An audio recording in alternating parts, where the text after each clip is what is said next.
Boa tarde, boa noite para quem está chegando por aqui. Essa é mais uma live, ó, que legal.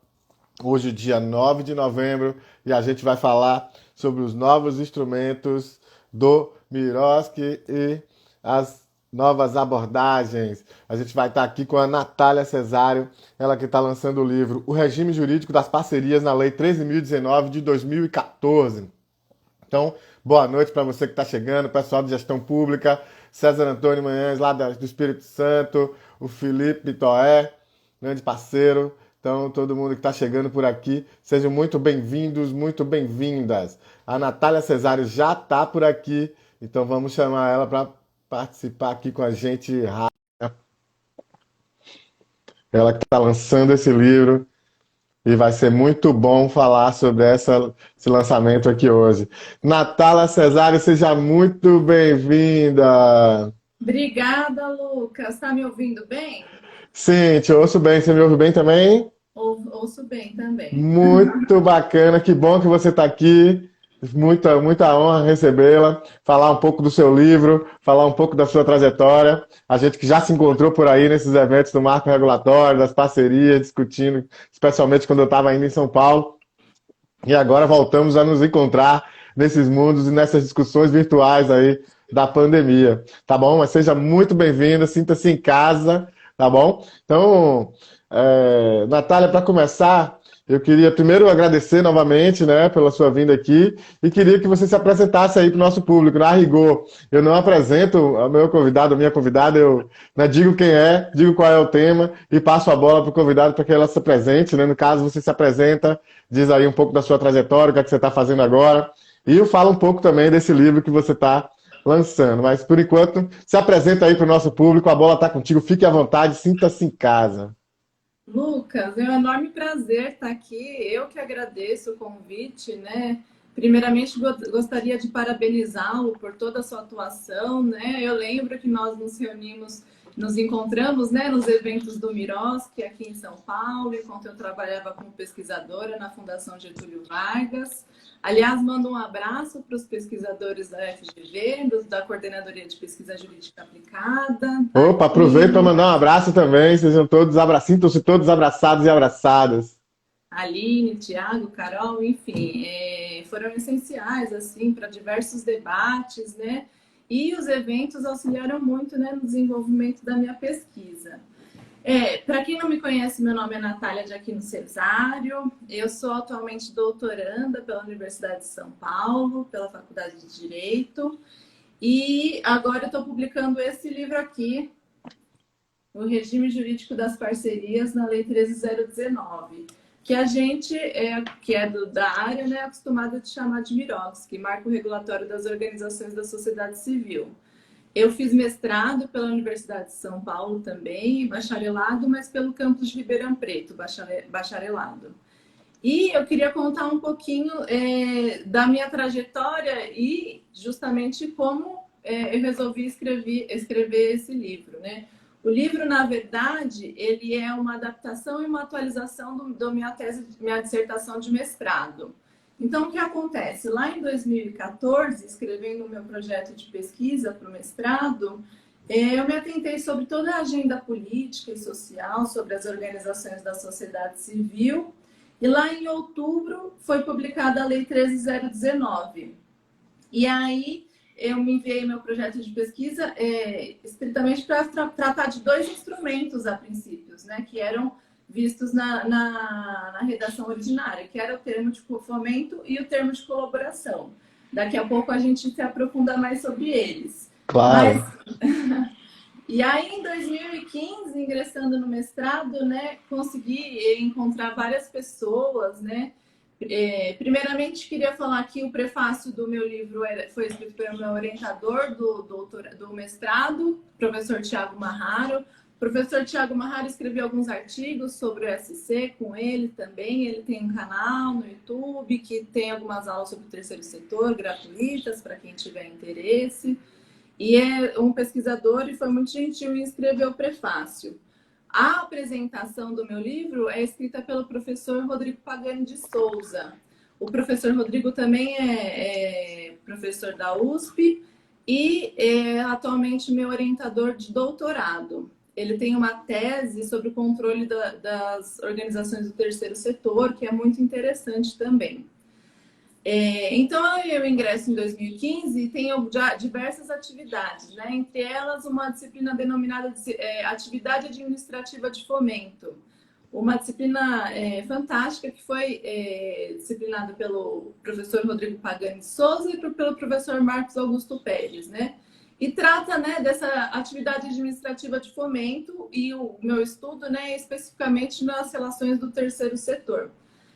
Só fazer um parênteses, né, para quem não é da área, o terceiro setor, né, abrange as entidades, né, de direito privado sem fins lucrativos que atuam em atividades de interesse público. As OSC se enquadram nesse conceito de terceiro setor, né, só algumas especificamente que a Lei 13019 exclui, né, com algumas titulações específicas, como as organizações sociais, as organizações da sociedade civil de interesse público.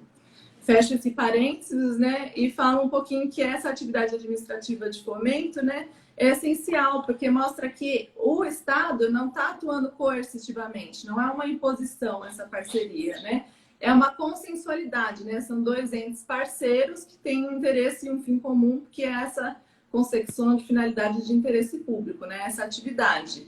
Então, o poder público, ele vai conduzir e estimular essas atividades através desse fomento, né? Que não necessariamente é repasse público, né? Pode ser benefícios fiscais, tem um instrumento novo, né? Que depois, né? Em 2015, no final de 2015, foi grandes mudanças a Lei 13019 teve, né? Pela uma outra lei, 13204 de 2015, lá em dezembro, que surge modificando, né, a redação originária em diversos pontos que, a princípio, eram criticados, né? A Lei 13019 foi um grande avanço para a uniformização das parcerias, do que trouxe, né, do que havia, então, que eram muitas leis esparsas sobre o tema, e mais alguns pontos, né, nós que somos pesquisadores fomos analisando, vendo o que poderia melhorar, o que poderia ser melhor aperfeiçoado, né? E a Lei 13.204 trouxe muitos desses pontos também, né? Inclusive a previsão de um novo instrumento, que é o acordo de cooperação. Então, a partir de dezembro de 2015, eu lá indo para o meu segundo ano de mestrado, havia 3 instrumentos, né, e diversas modificações. Então, termos de fomento, termos de colaboração e o acordo de cooperação.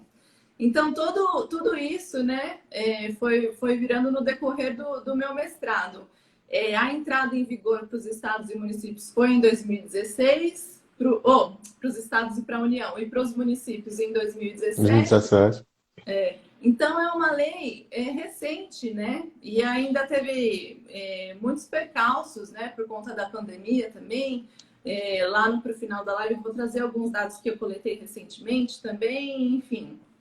E aí, tudo isso me levou a escrever sobre esse regime jurídico das parcerias, né? A importância, né, de implementação de políticas públicas através dessas parcerias, essa nova lei que trouxe muitos assuntos interessantes para serem abordados, esse desenvolvimento através de outras disciplinas e contato com pessoas no meu mestrado, conheci, além das pessoas da USP, conheci o pessoal da FGV, na CPJA, conheci muitos participantes dos eventos do Miroski, então foi um debate muito importante, tanto pessoalmente como academicamente, né?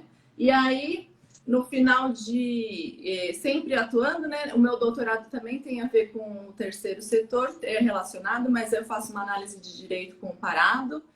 E aí, em 2020, no final, sai um edital da Editora Fórum e eu mando atualizado, né, revisto a minha dissertação de mestrado com algumas adaptações. E aí foi selecionado e agora eu estou publicando. E estou muito feliz, né? Muito bacana. Mostra de novo aí, para o pessoal não perder de vista o livro muito bacana que a Natália tá publicando. Ela está contando a história dela. Eu encontrei a Natália num desses eventos, mais de um desses eventos de pesquisa, ela sempre muito comprometida e levando muito a sério aquilo e com muito ávida, né, por pesquisar, por entender, por levar o conhecimento à frente. Isso é muito bom. Eu parabenizo desde já a Natália pelo livro e pelo que ela vem trazendo de contribuição para o campo.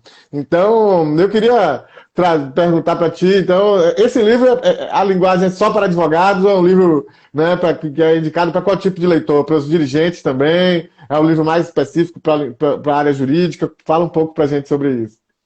Olha, academicamente, eu tenho o intuito de sempre escrever de maneira bem clara, né? Bem acessível, né? Mas eu recomendo o livro, né, para estudantes e para atuantes, tanto de gestores públicos como gestores privados das instituições, além de pesquisadores e órgãos de controle. Mas a linguagem é bem acessível e para quem tiver interesse, né, eu recomendo fortemente, porque é um tema muito atual, né? E envolve consecução de direitos também, né? Direitos nossos. Muito bem, muito bacana, querida. Queria aproveitar para cumprimentar todo mundo que está chegando aí. Eu vi o Nailton Cazumbá, estou vendo aqui a Giovana Aparecida, enfim, um monte de gente. Não vou. Hoje meu computador não está ajudando, então às vezes quando ele ajuda eu tenho um suporte aqui do lado para ver os nomes direitinho, para ler as coisas. Quando ele está passando aqui na telinha, além de apresentar aqui, conversar, dar todo o suporte técnico e ainda ler, realmente fica um pouco mais complicado. Mas na medida do possível eu vou cumprimentar aqui todo mundo que está chegando. Com certeza, tanto pessoas ligadas a você quanto o pessoal que segue aqui a gente. Aproveita, gente, e dá um likezinho aí, um coraçãozinho pra gente. Faz aí o algoritmo trabalhar pra gente, não a gente trabalhar pra ele, né? Dê seu like, ajuda o nosso trabalho. Isso é importante também, porque aí convida outras pessoas que estão por aqui pela rede para estar assistindo a gente também.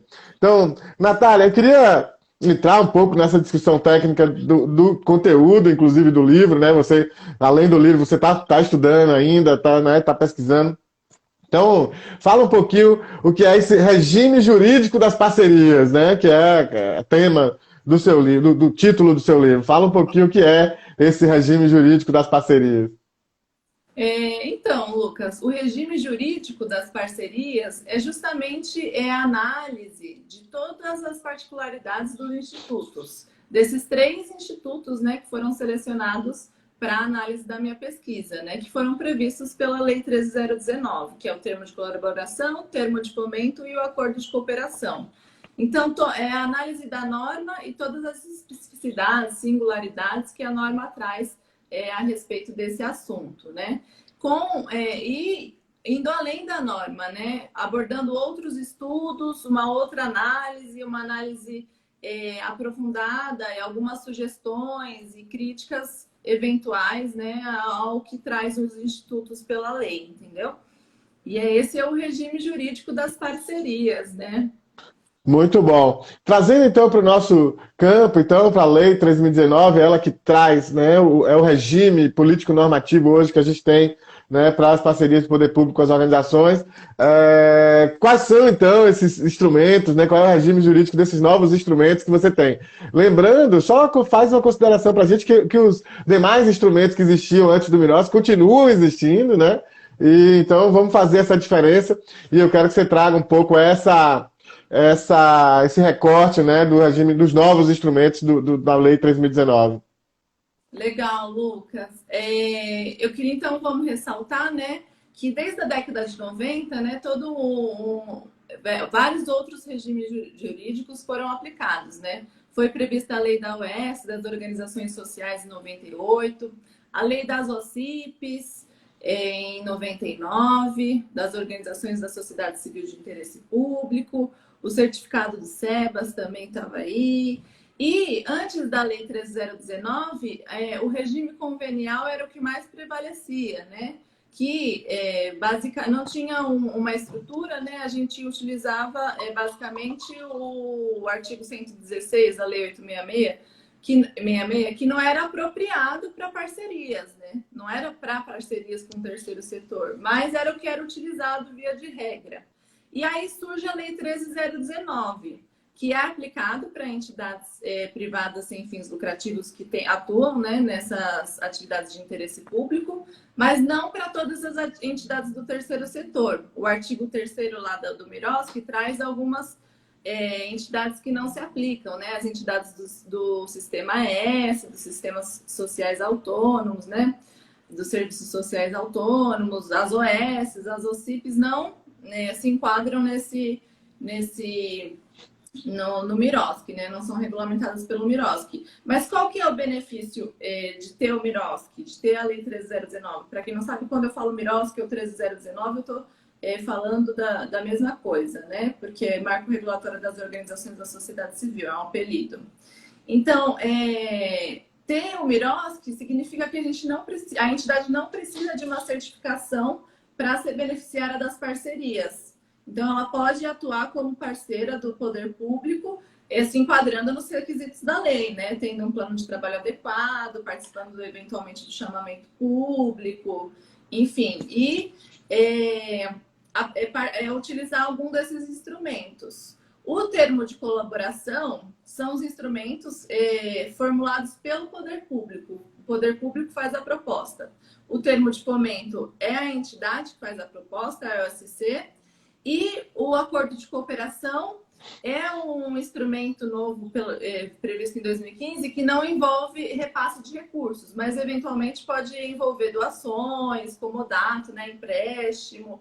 Então pode envolver patrimônio público, né? Natália, só para a gente deixar mais desenhadinho, até para quem tem menos familiaridade com essa linguagem jurídica, eu sei que tem muita gente aqui, gestor de organizações, já vi passar aqui alguns, né? Temos grandes advogados e pesquisadores aqui também na nossa audiência, ainda bem, eu cumprimento cada um de vocês, mas temos também gente que tem menos familiaridade. Então, só para a gente deixar muito bem desenhado, a gente está falando de 3 termos, né, que a Lei 13.019, a Lei de Parcerias, ela traz, o termo de colaboração, o termo de fomento e o acordo de cooperação. 2 deles envolvem a transferência de recursos públicos e um deles não. Então volta aí um pouquinho para a gente falar desse conceito de novo, só para a gente deixar muito bem fixado do que é que a gente está falando, né? Termo de fomento, termo de colaboração, acordo de cooperação. Vamos lá.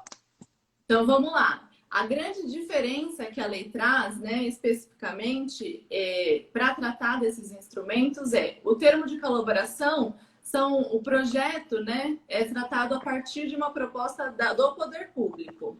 Já o termo de fomento, a diferença é que a proposta advém da organização da sociedade civil.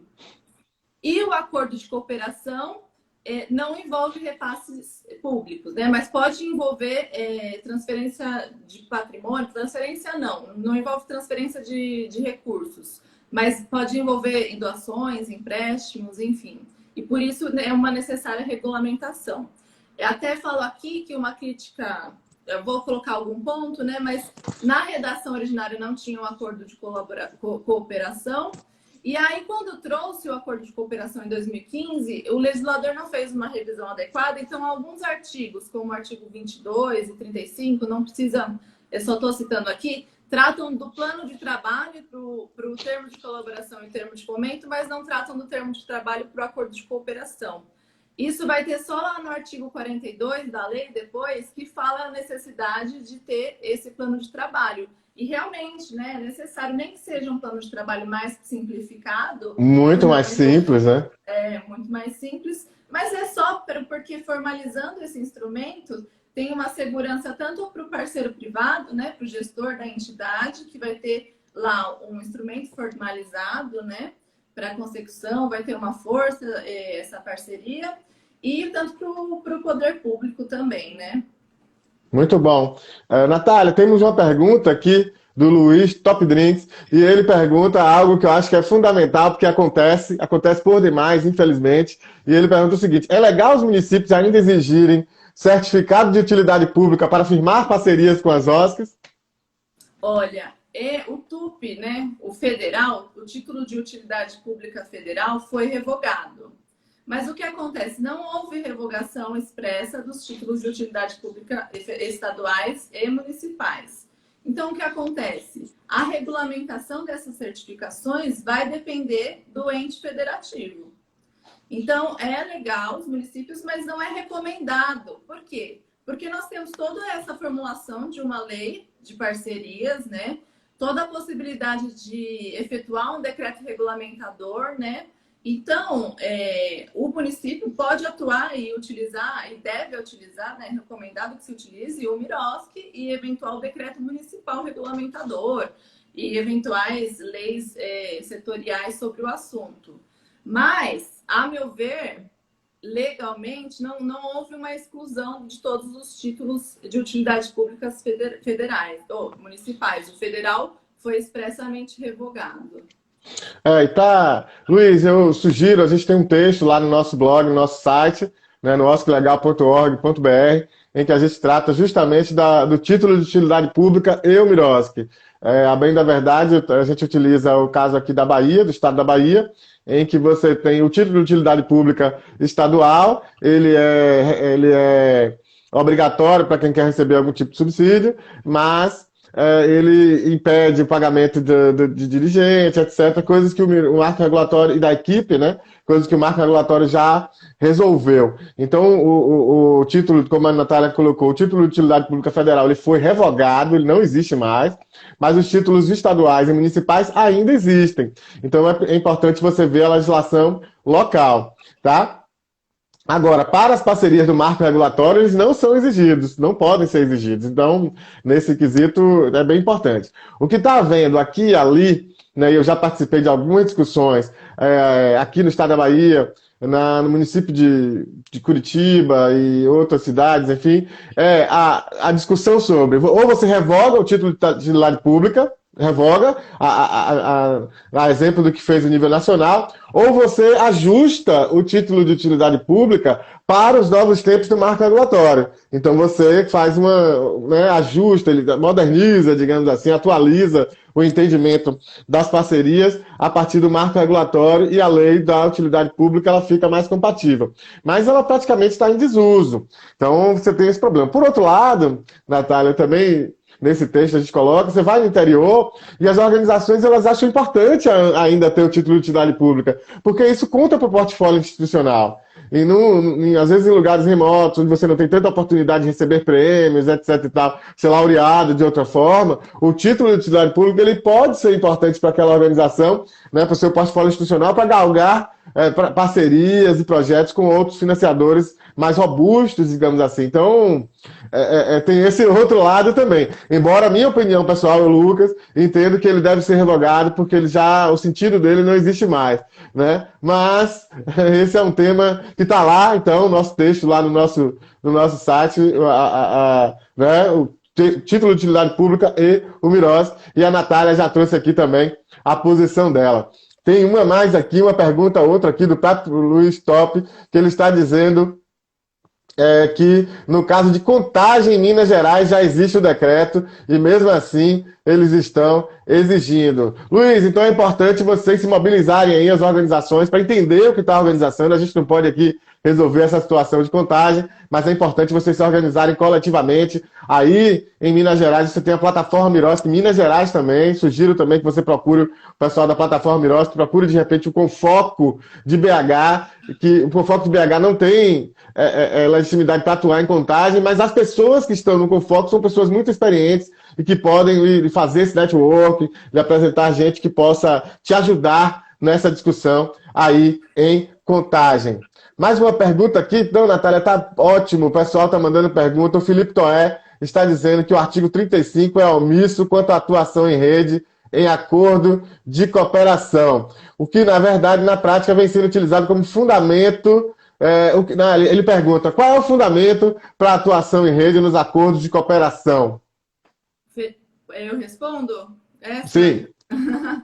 Felipe, então, esse é uma outra problemática, né? Eu trouxe aqui anteriormente o exemplo do plano de trabalho, da problemática do legislador ao tratar do acordo de cooperação lá em 2015, não revisar a legislação inteira, né? E aí também traz essa omissão no artigo 35A. A meu ver, a gente tem que fazer uma análise geral da lei, uma análise teleológica, para aplicar esse acordo de essa atuação em rede no acordo de cooperação. A meu ver, é plenamente aplicável, sim, e acho que é até recomendável, porque é um instituto muito funcional, né, e interessante para as organizações também. Mas aí eu vejo uma dificuldade do legislador ao tratar de um novo instituto, né? Aí dois exemplos, né? O plano de trabalho e a atuação de rede no acordo de cooperação. E aí não trouxe toda a fundamentação para o instituto, né? Então, mas eu vejo que não há problemas de aplicação da atuação em rede. Acho que até é recomendado, sim. E Muito só bom. para fazer um comentário sobre Claro, fique à vontade. a Aqui você está em questão casa, fique à anterior. vontade. Eu trato num subitem do meu livro também uma tendência de fuga à aplicação do Miroski. O que seria isso, né? Fuga ou para regimes mais simples, ou não mais simples, né? Mas porque o ente público já está acostumado de uma forma, né? Então, ao ver um novo regime jurídico, vai aplicar o regime que está aplicável, ou então não tem um incentivo político, né, um incentivo social para aplicar. Então, essa tendência de fuga é uma problemática também que a gente encontra, né? Está aí o município de Contagem para a gente verificar isso também. Mas, além dessa tendência de fuga, o Lucas também falou, né, dessa procura por certificações pelas organizações, né? Teria essa proteção, né, esse estímulo, né? Seria justamente uma atuação dessa atividade administrativa de fomento que eu trago, né? Seria um estímulo, mas não necessariamente do repasse, né? Com uma certificação, com um prêmio, uma sanção premial aí. Beleza, Natália. Você sabe, Natália, aqui na Bahia, uma pessoa muito importante aqui, eu sempre falo isso porque me impactou muito, aqui dentro do governo do Estado, ligado ao marco regulatório, que vem discutindo isso há muitos anos e tal, chegou numa determinada atividade dentro do Confoco, Bahia, e disse que o regime do Miroski e o de OS estadual é a mesma coisa, que há uma discricionariedade e é o gestor quem vai escolher se aplica o Miroski ou não. Então, Esse é o problema. ou seja, 2 anos de Confoco, atuando em ata, né, discutindo É, todo o regime de parcerias, e o gestor disse, não, a gente usa se quiser ou não. Eu acho que é um equívoco, o regime do Miroski, ele é um regime geral de parcerias, e para você deixar de utilizá-lo, você tem que ter razões jurídicas, embasamento jurídico para isso. Não é simplesmente uma escolha, não é tão discricionário assim.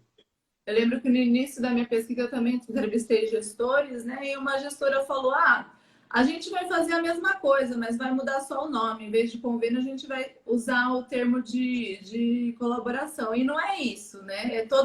É uma mudança de pensamento, né? Para entender a organização como parceira, né? E o ente público parceiro para atuação de modo mais favorável, né? Tem toda uma agenda para isso. E Muito, muito bacana. Continua, fica à vontade. não, é porque eu também vejo essa crítica, né, essa problemática, que assim, uma lei e ponto não resolve, né? Precisa de toda uma capacitação dos gestores públicos, gestores privados, uma mudança de consciência, né, da sociedade civil e do poder público para a implementação de um marco regulatório, né? A gente fala marco regulatório das organizações da sociedade civil, o marco regulatório envolve mais do que só uma lei. A Lei 3019 envolve todas, né? Toda essa agenda política, essa agenda social, né? De implementação desses instrumentos. Especialmente cultura institucional. Né? A gente Exato. vem discutindo isso. Eu discuti isso aqui bastante com a Laís Lopes, com o Mauri Cruz da Bong, com outros atores. Cultura institucional. Né? A gente vem fazendo o levantamento dos regulamentos do Miroski por aí, e eu que circulei muito pelo país. Tenho visto muito, né? Transparece muito a isso, né? A cultura institucional. Você tem uma cultura, né, tanto do poder público quanto das organizações muito acostumada com o regime convenial, e aí está se entendendo que basta tirar o nome convênio e botar o nome parceria, já está resolvido, quando na verdade você vai ter uma série de problemas se você fizer isso, e é o que está acontecendo, né? Na prática é o que vem acontecendo, e a maioria dos problemas que você vê por aí, ou quando você faz capacitação, formações, seminário, enfim, participa, as perguntas são sempre essas, né? A gente fazia dessa forma, e agora como é? Esse choque entre o que era feito antes e o que é feito, e o que se propõe a fazer pelo marco regulatório. Não sei se você compreende também dessa mesma forma.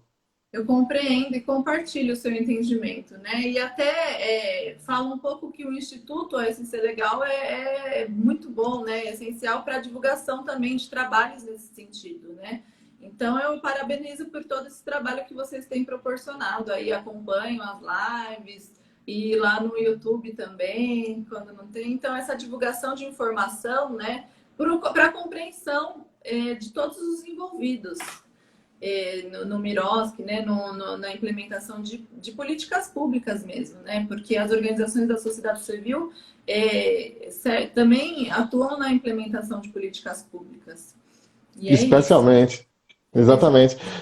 Queria, então, só para a gente poder dar uma respirada, para você poder beber uma água também, queria convidar o pessoal todo que está aqui, todo mundo que está assistindo, sejam muito bem-vindos, muito bem-vindas, quem chegou depois também. No dia 23, a nossa próxima live, olha que legal, dia 23 de novembro, nesse mesmo bate-horário, nesse mesmo bate-canal aqui, 18 horas, aqui no nosso canal no Instagram, nós vamos falar sobre as diferenças entre OSC, OS e OSCP, essa sopa de letrinhas que sempre, né, perguntam para lá e para cá, que a gente vai falar e a gente vai estar aqui com o professor Tasso Cabral Violim, grande professor de Direito Administrativo, grande advogado, e ele vai estar aqui falando com a gente no dia 23 de novembro. E no dia 30 de novembro a gente vai ter um debate, acho que legal, não é aqui no nosso Instagram, é lá no nosso canal no YouTube, também pelo Facebook, a gente vai falar sobre o SEBAS, dia 30 de novembro, SEBAS. E o SEBAS morreu, está vivo, ele ainda existe, ele ainda é útil, ele serve para alguma coisa, enfim, diante de tantas decisões aí do STF. Agora tem um projeto de lei novo, reeditando as regras, né, para supostamente se alcançar a imunidade. Então vamos discutir um pouco isso. A gente vai estar com a Ana Carolina Carrenho, que é da Comissão do Direito do Terceiro Setor da OAB de São Paulo. Nós vamos estar com o André Carvalho, um pernambucano que é hoje da Comissão Especial de Direito do Terceiro Setor Nacional, da OAB Nacional. E vamos estar também com a Thaís Jennifer Rocha, que é advogada e vai estar aqui também falando um pouco sobre os SEBAS. Então, dia 30 de novembro, das 18 às 19h30, lá no nosso canal no YouTube, o debate, eu acho que legal, sobre os SEBAS. E nesse dia também, né, nós vamos ter o resultado do sorteio deste livro aqui. Esse livro aqui se chama Organizações Sociais da Saúde em Pernambuco, Transparência e Controle. Ele foi escrito pela Ana Dolores Barros de Oliveira Samalta, tá bom? Esse livro, ele está disponível para baixar aí, o download gratuito na internet, mas a gente vai distribuir, vai fazer um sorteio, mega sorteio aqui, Natália, 6 livros aqui para a gente sortear. Então vai ser bem bacana. Aliás, não são 6, são 7 livros. São 2 para o Nordeste, 2 para o Norte, 1 para o Centro-Oeste, 1 para o Sudeste e 1 para o Sul. Então você vai escrever lá, nós vamos fazer uma postagem aqui no Insta, certo? Eu vou fazer essa semana a postagem no Insta, nos próximos dias. Você vai comentar lá na postagem, vai marcar 2 amigos e vai dizer qual é a sua cidade e estado. Porque é assim que a gente vai poder mandar depois, vai poder organizar o sorteio, porque vai ser regionalizado. Então vão ser 2 livros para a região Nordeste, 2 livros para a região Norte, 1 livro para a região Sul, 1 livro para a região Centro-Oeste e 1 livro para o Sudeste. Está aqui, então, este livro que a gente vai sortear dia 30 de novembro na nossa live. E quem tiver na live assistindo na hora, tá? Vai ganhar um prêmio extra, hein? Tô surpresa aqui, dando spoiler. Quem tiver assistindo a live na hora, basta gritar bingo que a gente vai mandar um prêmio extra além do livro que vai ser sorteado, tá bem? Então aproveita, dá um like aí novamente para botar o algoritmo para trabalhar para a gente e vamos seguir aqui a nossa conversa com Natália Aquino Cesário. E ela está lançando o livro também, muito bacana, já falamos bastante sobre o livro, vamos falar mais um pouco. Tá aí a capa do livro também, eu mostrei o livro que a gente vai sortear. E também vamos ter o sorteio desse livro, né, Natália? O sorteio não vai ser hoje, tá? A gente não tem como fazer essa dinâmica de estar aqui na live, fazer o sorteio na hora, é meio delicado, a gente não tem como fazer isso, mas a gente vai reservar para 2022. O primeiro sorteio de 2022 vai ser do livro da Natália, a gente já vai organizar isso aí. Então, a Natália gentilmente vai ceder um livro dela para a gente poder fazer esse sorteio. E ela vai dizer agora, inclusive, né, desde já, onde é que compra esse livro, né? Para quem quiser já ir comprando o livro, já ir lendo, no site da Editora Fórum, é isso? Confirma para a gente aí, Natália. É isso mesmo. Se você acessar lá no meu perfil, tem um link até de acesso para compra do livro, mas indo na editora Fórum, né, procurando o regime jurídico das parcerias na Lei 3019, já consegue acessar, já consegue comprar, e é isso. Muito E bom. Vai, Natália, desculpa. essa agenda de novembro tá imperdível, hein? Nossa, eu quero ver todas as lives. Muito bom. Conto contigo por aqui também, na nossa audiência. Eu ficarei muito feliz, com certeza. Então, Natália, voltando um pouquinho aqui para o roteiro, para nossas perguntas aqui, as coisas que a gente tinha conversado um pouquinho antes da nossa live, eu queria que você falasse um pouquinho diante do que você estudou, do que você ainda está estudando, né? Quais seriam algumas das sugestões que você traz aí no seu livro para o aperfeiçoamento do regime jurídico dos instrumentos do Miroski, né? Algumas das dificuldades que você pode estar apontando e quais seriam algumas dessas sugestões para superar essas dificuldades, esses obstáculos. Bacana, Lucas. Eu só vou anterior, né, pontuar um pouquinho as diferenças que não são, Claro, que a lei não trouxe, mas que a partir de alguns estudos anteriores sobre o terceiro setor, enfim, eu encontrei que poderiam ser, eventualmente, para os gestores, né, públicos e privados, ser para a implementação do regime jurídico das parcerias. Entre esses estudos, eu selecionei três, né? Um é o anteprojeto da Lei Orgânica da Administração com entes da Colaboração e outros dois estudos da série Pensando no Direito. Um sobre o Estatuto do Terceiro Setor, um anteprojeto, né? E um outro sobre modernização dos convênios com as entidades do terceiro setor. O anteprojeto da lei orgânica, né, ele traz alguns pontos importantes, né, trata das entidades do terceiro setor como entes de colaboração, e aí ele trata também de algumas vedações, porque o que ele explica? Que esse regime de parceria, né, não seria uma transferência de mão de obra ou uma transferência de execução do serviço público diretamente, mas seria uma parceria, né, para a consecução de algumas atividades de interesse público. Eu acho que essas informações, né, essa uniformização, acho que até foi talvez utilizado para os legisladores que trouxeram o Miroski. O Estatuto do Terceiro Setor traz mecanismos muito interessantes também, que eventualmente a gente poderia até implementar, né, e fazer uma agenda política. Né? Ele traz uma política nacional para o desenvolvimento do terceiro setor, traz um cadastro nacional, né? Eu acho que o IPEA, o mapa das OSCs, faz um trabalho nesse sentido, né? E traz também um Fundo Nacional para o Desenvolvimento do Terceiro Setor. Né? Eles fazem um anteprojeto de minuta do Estatuto do Terceiro Setor. É bem bacana e traz também algumas ideias para verificar as diferenciações dos regimes jurídicos. E, por fim, o estudo sobre modernização dos convênios, né? Lembrando que todos esses estudos foram anteriores ao Miroski, né? Mas ele traz uma análise sobre alguns tipos de parcerias que poderiam ser firmadas com o terceiro setor. E daí eu verifico o quê? No termo de colaboração, o que se pretende é utilizar esse instrumento para execução de atividades e políticas públicas previamente previstas pelo poder público, né? Então, já tem conhecimento de como vai ser a implementação dessa política pública, o poder público já sabe o que ele quer implementar, e aí chama a organização para participar, né? Eventual chamamento público, enfim. Então, e aí o controle dessas parcerias seria por atingimento de metas de execução, né? Não exatamente sobre o controle de gastos, né? Então, a gente quer, o poder público, no termo de colaboração, quer essa implementação já de uma política pública já prevista. Já no termo de fomento, a participação da entidade pública, né, seria para formulação e desenvolvimento em conjunto com o poder público. Então, seria uma atividade que seria formulada e implementada em conjunto com o poder público, né, a partir de uma proposta da própria organização. Daí a diferença do termo de fomento também, né, que vai trazer essa inovação. Então, seria um compartilhamento de expertise entre o ente público e o ente privado através do termo de fomento.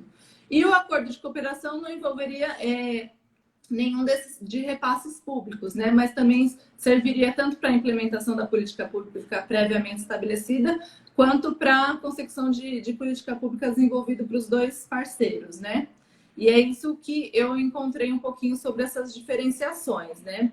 Agora, indo, fechando esse parênteses enorme, indo para a sua pergunta, né? Quais sugestões, né, a partir daí? Eu acho que, assim, a lei trouxe essa diferenciação, mas é uma assim, diferenciação singela. E é claro, né, que se propõe ser uma lei quadro, né? A ser aperfeiçoada por decretos regulamentadores, atos normativos setoriais, eventualmente. Mas só a prática vai diferenciá-los de verdade, né? A prática da atuação, a mudança de cultura, né, institucional, como você mesmo disse, enfim. Mas eu acho que tem que ter, primeiro, conformidade com a lei, o compliance, né, que a gente tem que ter uma aplicação da lei, não uma fuga do Miroski, né? Tem que ter um limite de aplicação do Miroski que não seja uma prestação de serviço público, nem uma mera contratação de mão de obra, que seja uma parceria mesmo, né? Para as atividades previamente selecionadas, para selecionar entidades por aí. E também uma possibilidade de um regime jurídico mais simplificado ou mais flexível para entidades de pequeno vulto, entidades menores, ou a depender também dos setores que atuam, né? Então, é claro que o Miroski em si dificilmente conseguiria trazer todos esses pontos, né? Mas aí surge, essas sugestões são interessantes por quê? Porque essa flexibilização e essa simplificação para entidades de pequeno vulto são importantes porque favorecem, né, o desenvolvimento porque se você for ver as entidades de grande vulto, a pesquisa publicada pelo BPEA, né, consolidou o entendimento de que as entidades de grande vulto é que recebem a maioria dos recursos, né? Enfim. E por isso que precisa de ter, além de uma explicação mais simplificada, né, uma divulgação, uma capacitação dos gestores públicos e privados, né? Então, essa capacitação, essa flexibilização, essa simplificação, essa limitação à utilização do Miroski, não para tudo, mas especificamente para o que ela se propõe, e uma experiência mais prática de divulgação, né, dos instrumentos. Acho que eu não estou te ouvindo, Lucas. Opa, agora sim? É Voltou. isso. Esses controles aqui, uma hora vai, outra hora volta. É isso mesmo. Se tal desse novo normal, também até hoje, né, nos prega-peças. Natália, então, e o papel dos entes federados, né, do poder público na aplicabilidade desses instrumentos? Como é que tem avançado? O que é que tem aí? O que é que você traz de perspectiva no seu livro para a gente? Então, né, para tratar desse papel dos entes federados, eu também trago um pouquinho do cenário atual sobre a aplicação dessas parcerias, né? E para isso, eu coletei só alguns dados das parcerias do governo federal. E assim, é complicado, porque são poucos instrumentos de termo de colaboração e termo de fomento que foram firmados. Se a gente for ver lá em 2019, eram 69 termos de colaboração, 275 termos de fomento. Você tá... Travou, Lucas, você tá...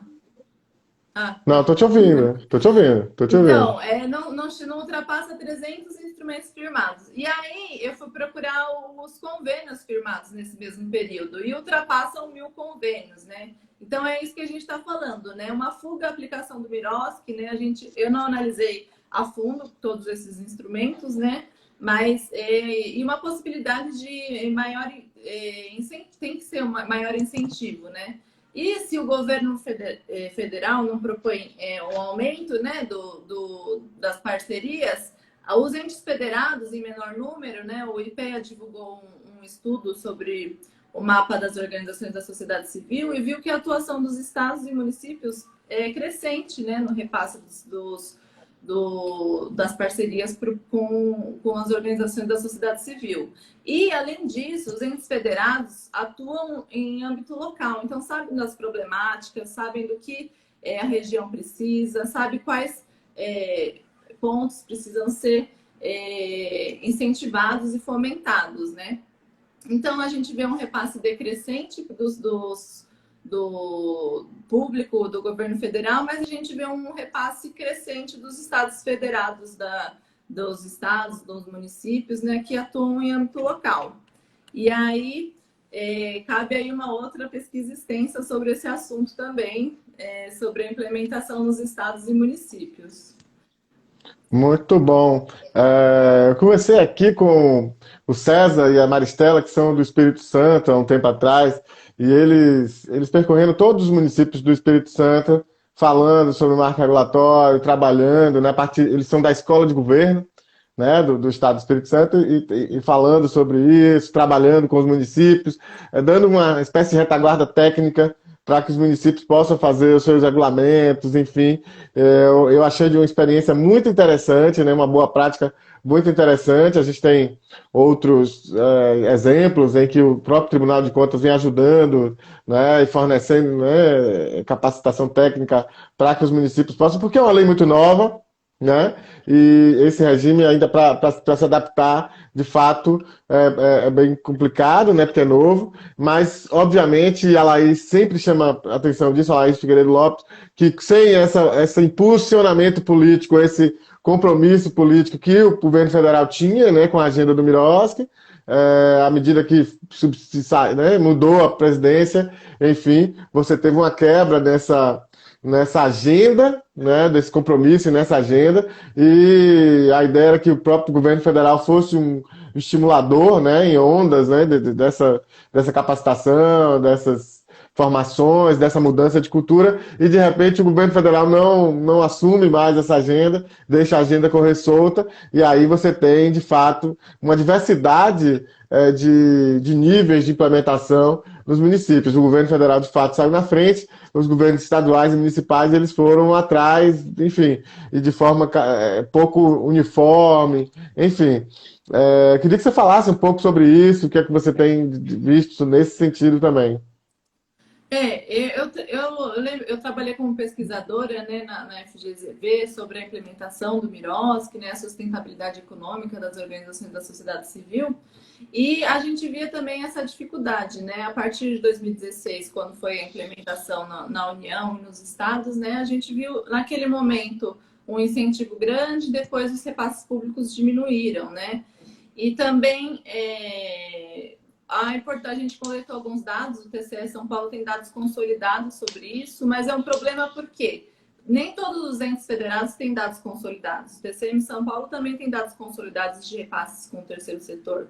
Mas em uma consulta com os órgãos de controle, né, os tribunais de contas dos estados, a gente não conseguiu verificar uns dados consolidados. Tem tribunais de contas que nem responderam a gente, né, naquele momento. Então, aí dificulta a análise. E os que responderam, às vezes, tinham dados jogados que a gente não conseguiria verificar se estavam sendo utilizados os instrumentos previstos na lei. E lembrando que é uma lei geral, uma lei que precisa ser aplicada em todos os entes, né? Que devem regulamentar de forma adequada com a sua legislação local. Mas essa fuga à aplicação de uma lei é prejudicial até mesmo, né, para todos os beneficiários dos programas de execução, enfim. E aí, o que a gente verificava? Depois de 2016, uma queda, né, sobre esses repasses públicos e uma atuação mais incisiva dos estados e municípios, né? E alguns decretos regulamentadores, aí a diferenciação de copia e cola, outros decretos regulamentadores melhores, né? E aí a importância de quê? De uma atuação de entes autorreguladores e correguladores também, né? Eventualmente o Confoco, né? A implementação do Confoco é essencial para essa destinação adequada de verbas públicas, né? E a utilização dos instrumentos adequados para as parcerias com o terceiro setor. E também lembrar que as parcerias com o terceiro setor utilizam 13019 e tudo, mas muitas entidades do terceiro setor não utilizam verbas públicas. Muitas, eu digo a maioria, né? A grande parte. E por isso que tem que ter essa divulgação e aplicação adequada desses repasses públicos, né? Para que as entidades beneficiárias que precisem mesmo tenham acesso a esses repasses e não fique só focado nas grandes entidades, né? As entidades de grande porte. Muito bom, Natália. Você falou da regulamentação, né, da necessidade que os municípios, que os entes subnacionais, né, estados e municípios, têm de regulamentar o regime geral de parcerias, e a gente tem feito esse levantamento pelo Bosque Legal Instituto, né, está lá disponível no nosso site. A gente levantou 552 municípios com regulamento, às vezes tem um decreto, às vezes tem mais de um, né, porque faz um decreto e você né, muda, modifica, enfim. Tem casos de cidades que substituíram mesmo, como Belo Horizonte, e tem outras cidades. Tem caso como Sorocaba, que num decreto só tentou pegar todos os regimes, OS, OCIP, convênio e tal, tentou fazer tudo num decreto só, né? Eu escrevi sobre isso também lá no nosso blog, que ficou o que a gente chama aqui na Bahia de balaio de gato, né? Na racionalidade de você simplificar, que é muito bom, né? Tornar mais simples os procedimentos, terminou que eles unificaram coisas que realmente a lei diferencia e muito, então tem pontos delicados, mas ainda elogiando a postura de querer simplificar, mas às vezes bota tudo no mesmo combo e termina não dando tão certo. Eu escrevi um pouco sobre isso de Sorocaba, enfim, mas tem cidades que tem sido feito. A verdade é que assim, a leitura que eu faço é que os regulamentos, além, você tem 5.570 municípios no país, e a gente está falando de 552 que tem regulamento. Isso significa que mais de 5.000 municípios ainda não têm, ou pelo menos que a gente não conseguiu levantar. Então, para além dos dados quantitativos, você tem algo que você chamou a atenção, que é o dado qualitativo. A média é muito ruim, é um copia e cola muito mal feito. São poucas as cidades, e há essas cidades, que fizeram um trabalho muito bem feito. Pegaram a minuta do decreto, pegaram o regulamento nacional, pegaram ali as instruções que o TCU é quem vinha dando na época, modelos, etc., e fizeram uma adaptação para a sua realidade, né, específica. Outros fizeram copia e cola de qualquer jeito e jogaram lá. Então, é realmente de uma qualidade muito ruim. E é isso que você também disse para a gente, é isso que você enxerga também, pelo que eu entendi. Você citou, eu também fiz na época, né, um levantamento, né? Eu lembro que você também fazia esse levantamento, que é importante, muito importante, né? E eu lembro que um exemplo de município de boa prática, né, é o município de Belo Horizonte, que você citou há pouco também, né, que trazia um decreto regulamentador bem aprofundado e que atualmente tem um Confoco, né, um dos poucos municípios que implementou o Confoco aqui no Brasil. É, e, enfim, eu acho que essa atuação e essa implementação pelos estados e municípios necessita, né, essa capacitação dos gestores, né, e entendimento sobre o que é, né, porque a gente se depara com uma lei enorme, né, e verifica uma dificuldade, né, dos gestores de pequenas organizações para implementarem eles na prática, né. Por isso que precisa ter sempre uma análise, né? Aqui, como o colega falou, um manual do Miroski bem explicado. Acho que o IPE, o GIF soltaram alguns manuais nesse sentido, né? Que a gente pode até procurar para divulgar. A FGV tem alguns trabalhos também publicados nesse sentido. Quando eu estava trabalhando lá, eles também divulgaram, né, nesse projeto de sustentabilidade econômica das organizações da sociedade civil. Então, há materiais, né, mas também há dificuldade de implementação, né? Agora, às vezes, uma dificuldade também, eu acho que a preocupação maior, né, seria nesse controle, né, nessa prestação de contas das entidades, porque o Miroski traz um controle de resultados, né?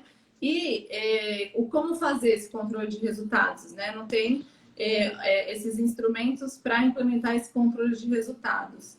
E aí, eu lembro que, eu não sei em qual decreto regulamentador, mas um decreto regulamentador que exigia um controle de contas, principalmente, né? E há mesmo essa dificuldade, né? Bahia.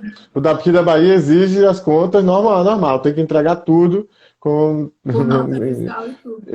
Isso, longe do que a 13.019, diferente do que a 13.019 estabelece. Exato, a 1319 ela traz uma agenda política, né, para foco na execução da atividade de interesse público, né, mas também lembrar, né, de todo aquele anterior criminalização das ONGs, né, eu trago um pouco esse histórico, né, que surgiu, né, para trazer essa formalização das parcerias e que a gente tem que entender, mas o Miroski veio aí justamente para trazer mais compliance, né, mais conformidade das parcerias com a lei, mais interesse público e privado, né, das instituições de implementar instrumentos que prevêem mecanismos adequados de formalização de parcerias, né?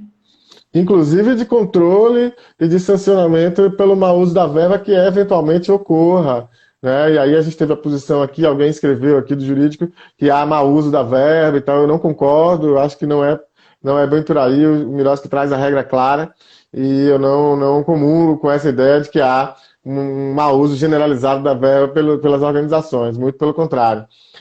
Eu queria fazer uma última pergunta aqui da nossa audiência, muito bacana aqui, o pessoal da Casa José de Figueiredo Silva e as emendas parlamentares na Lei 3.019. O que é que você tem a dizer sobre as emendas parlamentares? Teve uma modificação recente na Constituição Federal, né, para a destinação das verbas por emendas parlamentares, né, em especial para saúde e educação. Eu acredito que é possível aplicar parte dessas emendas parlamentares para recursos públicos do Miroski, mas eu não vi isso na prática, né? Analisei os dados federais sobre o assunto e há 200 termos de colaboração, termo de fomento, 15, isso a gente vê naquele painel Transparências Abertas. E uma utilização bem exacerbada de convênios, ou seja, utilização inadequada de instrumentos de parcerias. Muito bom. Bom, vamos lá. Eu queria encerrar aqui. O amigo aqui do jurídico, eu não sei o nome aqui, mas enfim, está dizendo que não quis dizer que era generalizado, pedindo desculpa, enfim. Então, mas é isso, ficou parecendo que você colocava que as organizações faziam esse mau uso da verba de forma generalizada. Eu me deparei já com gente com esse tipo de ideia por aí, a gente precisa contra-argumentar e é para isso que a gente está trabalhando. Se não foi isso que você queria dizer, está aqui registrado a sua retificação. Bom, Natália, Daí aqui a eu costumo... importância de capacitação de gestores, né, divulgação de informação para todo mundo aplicar e fazer um controle social adequado, né? Além do controle pelos tribunais de contas, né, pela utilização de verba pública, fazer um controle social, divulgar relatórios, divulgar a execução das parcerias, divulgar o que está sendo feito pela organização. Eu acho que a partir daí, né, com esse diálogo com a sociedade civil mesmo, que a gente consegue ter maior transparência, né, na atuação das entidades e aí consegue colocar mais fortalecimento para elas, né, consegue fortalecer a atuação delas. Eu acho que é a partir daí. Muito bom. Natália, eu sempre digo isso aqui, não repito. A live, quando é boa, a gente pisca o olho, na hora que começa a engrenar, que o papo tá bom, ela tá acabando. Nossa, então, eu pisquei o olho aqui. Coisa ainda tem muita coisa pra gente conversar, mas vai ficar aí o gostinho de quero mais. O livro, mostra o livro de novo aí pro pessoal que quiser entender mais essas questões. Então, Natália de Aquino Cesário, o regime jurídico das parcerias na Lei 13.019 de 2014, recém-lançado. Então, teve um lançamento virtual, é isso, e vai ter um lançamento presencial. Fala sobre isso aí pra gente já ficar na expectativa. É isso mesmo. Eu tentei marcar um lançamento presencial, mas por conta da pandemia, né, e para preservar todo mundo, eu não consegui. A livraria também não deixou. Então, eu deixei lá para o ano que vem. A gente está esperançoso que ano que vem a gente consiga lançar no primeiro semestre, fazer um lançamento presencial, né? E assim que eu tiver maiores informações, eu divulgo também. E certamente a gente vai divulgar. O livro compra, então, no site da Editora Fórum, está aqui perguntando, a Camila Chagas, parceira aqui também do Oscar Legal, nossa querida parceira aqui do Instituto, está perguntando. Também tem outra pessoa que perguntou aqui, já passou o nome, eu não consegui ver, desculpa. Então, site da Editora Fórum, é isso? É isso mesmo, no site da Editora Fórum. Lá no meu perfil eu coloquei o link de acesso também, mas procurando pelo nome do livro já acha pelo site mesmo da editora. Legal. E está aqui também o Michel, que é seu companheiro, não é isso? Dando parabéns e tudo. Michel, um grande abraço para você, tá bom? Obrigado pela Beijo, sua audiência amor. também. Que legal que você está aí acompanhando, a querida. Muito bom, muito bacana, todos vocês. E ele disse que já tem o exemplar dele, obviamente. Já. Muito bom, Legal. muito legal. Tanto aqui a Cris Vieira também dizendo que o ótimo livro. Enfim, o pessoal está destacando bastante que o livro é muito bacana, sensacional, não tenho dúvidas. Está aqui ansioso também, não só, né, de fazer o sorteio aqui e de presentear alguém aqui da nossa audiência, do nosso público, com um dos livros, como também adquirir o meu e poder ler. Então, para finalizar aqui, eu queria agradecer a Natália por estar aqui, por brindar a gente hoje nesse finzinho de tarde com o resultado da sua pesquisa, com o conteúdo do seu livro. Queria convidar todo mundo, né, repetindo aqui, convidar todo mundo dia 23 de novembro, aqui no Instagram, 18 horas. A gente vai falar sobre as diferenças entre OS, OSC e OCIP com o professor Tássio Cabral Violim. Então não percam, dia 23 de novembro, live OSC Legal aqui pelo Instagram. No dia 30 de novembro a gente vai ter o debate OSC Legal sobre o SEBAS, né? O Certificado de Entidade Beneficente de Assistência Social. Nós já temos confirmado Ana Carolina Carrenho, André Carvalho e Thaís Jennifer Rocha, 18 horas do dia 30 de novembro, no nosso canal no YouTube e pelo Facebook também. Então aproveita, se inscreve lá no nosso canal no YouTube, deixa seu like, deixa seu recado, isso tudo apoia o nosso trabalho. E, por fim, no dia 30 também, a gente vai divulgar o resultado do sorteio deste livro aqui. Nós vamos sortear 6 livros, hein? 6 livros. Aliás, desculpa, 7 livros. Estou perdendo a conta, mas são 7 livros. 2 para a região Nordeste, 2 para a região Norte, 1 para a região Sul, 1 para a região Sudeste e 1 para a região Centro-Oeste. Nós vamos fazer uma publicação aí, uma postagem no nosso Instagram. Você vai comentar lá, vai marcar 2 amigos, vai dizer a sua cidade e o estado e você vai estar concorrendo a esse livro. Se você estiver assistindo o debate do dia 30, ainda vai levar um brinde, além do livro, leva mais um brinde. Então é isso. Natália, suas considerações finais aí, suas honrosas despedidas para o nosso público. Agradeço muito o convite, né? Foi uma oportunidade incrível, foi um bate-papo incrível, né? A gente compartilhando informações sobre as organizações da sociedade civil, é sempre muito importante. É um tema que eu gosto muito, né, de discutir, de pesquisar, de trabalhar. E é um tema muito importante. Parabenizo, né, mais uma vez, o Lucas, a OSC Legal, por todo esse trabalho, né? E a agenda de novembro tá incrível, hein? Também quero ver, acompanho o trabalho de vocês. E obrigada pela essa oportunidade de conversar aqui com vocês. Natália, mais uma vez, muito, muito obrigado de coração por você estar aqui, disponibilizar um pouquinho do seu tempo para fazer essa discussão com a gente, né? Não só comigo, eu sempre digo, bate-papo não é comigo, né? Eu conduzo aqui, você conversa um pouquinho comigo, mas na realidade você expõe para o nosso público, tanto a turma que está assistindo aqui agora, a quem eu agradeço por demais, a todo mundo e cumprimento todos e todas por estarem aqui com a gente no Instagram, quanto o pessoal que assiste, né, a gravação, tanto o registro, tanto aqui no Instagram, quanto lá no nosso canal no YouTube. Daqui a pouco o vídeo já está disponível lá no YouTube. Olha só, então a capa do livro está aí, para quem pediu para repetir, está aí. O nome do livro é O Regime Jurídico das Parcerias na Lei 13.019/2014. Um grande abraço para vocês e até a próxima. Natália, muito obrigado. Tchau, gente. Tamo junto e até mais.